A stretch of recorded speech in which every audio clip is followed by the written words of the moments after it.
Dricus du Plessis is still the UFC middleweight champion of the world. Dricus, congratulations to you. Your first title defense. What does a victory over Israel Adesanya mean to you? Yeah, I mean, geez, that sounds good. Yeah, that sounds amazing. Even better than new.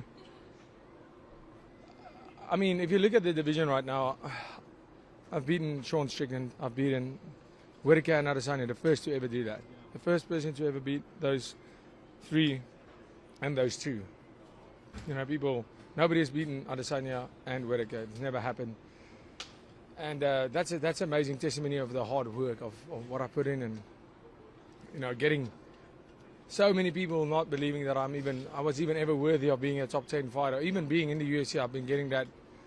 Here I am, and I honestly do not care what people think, because here I am. I just defended the belt against arguably one of the greatest middleweights ever. And I didn't do it by trying to exploit the one thing that he's not comfortable with, by just trying to put him to the ground, like so many others tried before me. Great wrestlers, great grapplers, couldn't do it. I took him down. I went toe-to-toe with him in strikes. I put him down in this stand-up, and eventually became the first person ever to submit Israel Adesanya.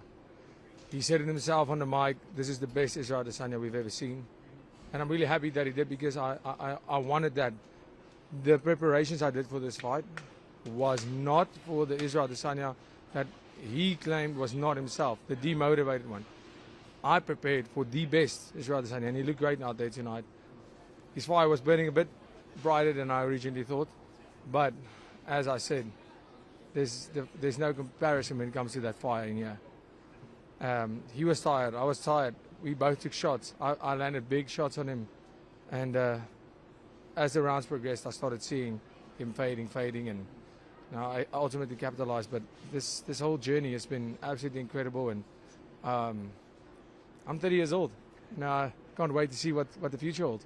Right now, the future holds a big party, but you know, it's been amazing. Perth has been amazing. You know, this crowd, I kid you not, the loudest crowds I've ever. And it's a smaller crowd than usual, just in terms of numbers, but by far the most electric crowd I've ever fought in front of.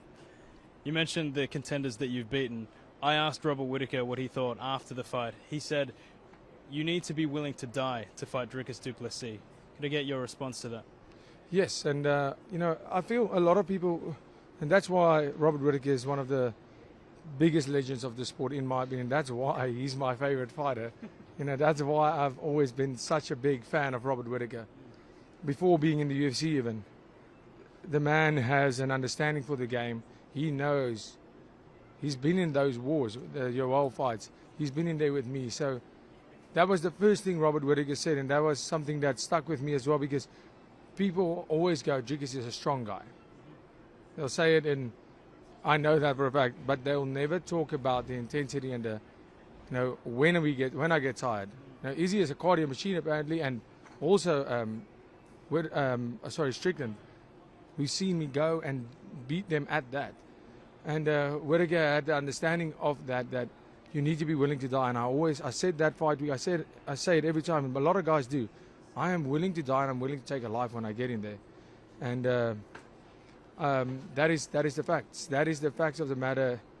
No matter how hard it gets, you know, I'm either coming out of there with my belt, or I'm going to win, or I'm going to die trying. Well, we know that Rob has some business to take care of against Khamzat Chimaev, and you likely will face Sean Strickland once again next. But is that a fight that you would welcome, a rematch against Australia's champion?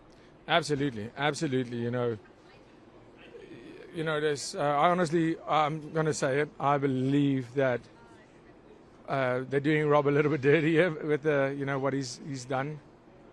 But the Strickland fight obviously makes more people want to see it. I want to fight the best guy. I want to fight the guy that people want to see me fight. I want to fight the guy that, you know, is clearly the best next guy. And right now, that is Sean Strickland apparently. And so let's do it. Let's do it. I've beaten him before, and he's beaten Izzy. I've beaten Izzy. But like I just showed tonight, there's a way to do it. When you put somebody down, try and finish it. I just showed tonight. Like Sean did, put him down. I said it. If I land that shot, the fight's over. And I went in there tonight to finish. I've beaten Sean before. This time I'm knocking him out. This time I'm either knocking him out, I'm putting him down, I'm submitting him. I'm finishing this fight. And like I said, I think Robert Whittaker, especially a win over Khamzat, how do you not give the man the man Strickland beat Costa in a very subpar fight. Whittaker beat Costa in an amazing fight. Then goes to fight Khamzat. Khamzat pulls out.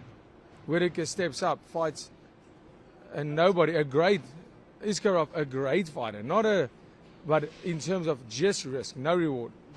Does that fight, does the UFC a favor, does everybody a favor, steps up, makes it look easy, shows the level that he's at, and then asks for Khamzat again, and even with a win doesn't get the shot. But unfortunately, that's the fight game. The more people want to see Strickland right now, and like I said, unfortunately for me, I'm at a position where I'm not refusing any fights. I'm going to fight the guy that put in front of me, and I'm going to win my bout again. Champ, congratulations. This week has been a pleasure. Have a safe journey back home. I appreciate you. Thank you so much.